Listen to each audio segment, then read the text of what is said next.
വഖഫ് ഭേദഗതി ബില്ലിലെ KCBC നിലപാടിനെ സ്വാഗതം ചെയ്തിരിക്കുന്നു കേന്ദ്ര സർക്കാർ. ബില്ല് ഒരു വിഭാഗത്തിനും എതിരല്ലെന്നും പ്രീണന രാഷ്ട്രീയത്തിനായി ജനങ്ങളുടെ താൽപര്യങ്ങൾ ഇല്ലാതാക്കരുതെന്നും കേന്ദ്രമന്ത്രി കിരൺ റിജ്ജു പറഞ്ഞു.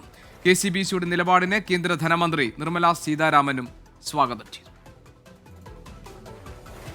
വിനീത വിജി ഡൽഹിയിൽ നിന്ന് വിവരങ്ങൾ നൽകാനുണ്ട്. വിനീത, KCBC കഴിഞ്ഞ ദിവസമാണ് ഒരു സർക്കുലർ പുറത്തിറക്കിയത്. അതിൽ കേരളത്തിലെ MP-മാർ കേന്ദ്രം കൊണ്ടുവരുന്ന വഖഫ് നിയമ ഭേദഗതിക്ക് അനുകൂലമായി വോട്ട് ചെയ്യണം എന്ന അഭ്യർത്ഥനയായിരുന്നു ഉണ്ടായിരുന്നത്.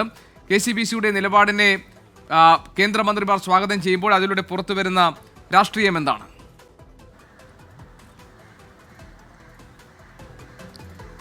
തീർച്ചയായും ജിക്ക് സൂചിപ്പിച്ചതുപോലെ തന്നെ KCBCയുടെ നിലപാടിനെയാണ് കേന്ദ്രമന്ത്രിമാർ സ്വാഗതം ചെയ്യുന്നത്. കേരളത്തിലെ MP-മാർ ഇതിനെ അനുകൂലിക്കണമെന്ന് കൂടി അവർ വ്യക്തമാക്കുന്നുണ്ട്. അതിൽ കേന്ദ്രമന്ത്രി കിരൺ റിജ്ജു പറയുന്നത് കേരളത്തിലെ എല്ലാ MP-മാരും ഈ ബില്ലിനെ പിന്തുണയ്ക്കുമെന്ന് തന്നെയാണ് തന്റെ പ്രതീക്ഷ എന്നുള്ളത് തന്നെയാണ് അദ്ദേഹം പറയുന്നത്. പ്രീണന രാഷ്ട്രീയത്തിനായി ജനങ്ങളുടെ താല്പര്യം ഇല്ലാതാക്കരുതെന്നും അദ്ദേഹം സോഷ്യൽ മീഡിയയിലൂടെ പ്രതികരിച്ചിട്ടുണ്ട്. ബില്ല് ഒരു വിഭാഗത്തിനും എതിരല്ല എന്നാണ് പറയുന്നത് കേന്ദ്രമന്ത്രിമാർ. കേന്ദ്ര സർക്കാർ നേരത്തെ ഇത്തരത്തിലേക്കുള്ള നിലപാടുമായി തന്നെയാണ് രംഗത്തെത്തിയിട്ടുണ്ടായിരുന്നത്. പക്ഷേ വിഷലിപ്തമായ ചിലർ തെറ്റായിട്ടുള്ള ചില പ്രചരണങ്ങൾ ഇതിന്റെ പിന്നാലെ ഇറക്കുകയാണെന്നും കേന്ദ്രമന്ത്രി സൂചിപ്പിച്ചിട്ടുണ്ട്. നരേന്ദ്രമോദി സർക്കാർ ഓരോ പൗരന്മാരുടെയും അവകാശങ്ങൾ സംരക്ഷിക്കുന്നതിന് വേണ്ടിയാണ് മുന്നോട്ട് പോകുന്നത്.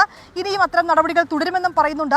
ഇതിൽ കിരൺ റിജ്ജു ചൂണ്ടിക്കാണിക്കുന്നത് ഒരു ഉദാഹരണം എന്ന രീതിയിൽ കേരളത്തിലെ മുനമ്പത്തിലെ വിഷയമാണ്. മുനമ്പത്ത് നൂറുകണക്കിന് കുടുംബങ്ങൾ ഇപ്പോഴും ദുരിതം അനുഭവിക്കുകയാണ്. ഇത്തരം പ്രശ്നങ്ങൾ പരിഹരിക്കേണ്ടത് ജനപ്രതിനിധികളുടെ ഉത്തരവാദിത്തം കൂടിയാണെന്നും കേന്ദ്രമന്ത്രി കിരൺ റിജ്ജു സൂചിപ്പിക്കുന്നുണ്ട്. ഒപ്പം തന്നെ ഈ KCBCയുടെ നിലപാടിനെ ധനമന്ത്രി നിർമ്മല സീതാരാമനും സ്വാഗതം ചെയ്തിട്ടുണ്ട്.